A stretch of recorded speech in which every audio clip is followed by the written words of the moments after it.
എന്താ വെക്കുന്നേ?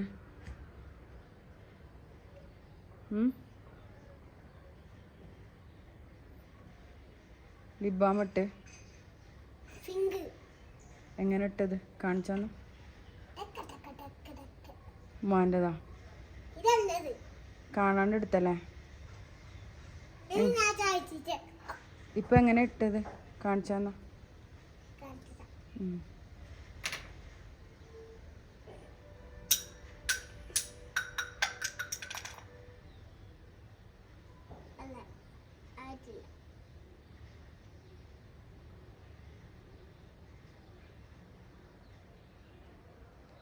ഇത് പെൺകുട്ടികൾ ഇടുന്നതല്ലേ? പിന്നെ പെൺകുട്ടികളത് വൈറ്റാ? ഇതോ ബോയിൻ്റെത്? കളർ ഏത് ബോയിൻ്റെ? പിങ്ക് ബോയിൻ്റെതാ? ഗേൾസിൻ്റെ വൈറ്റാ? എന്തിനാ ലിബാം ഇടുന്നേ? എന്തിനാ ഇപ്പം ആൽവി ലിബാം ഇട്ടത്?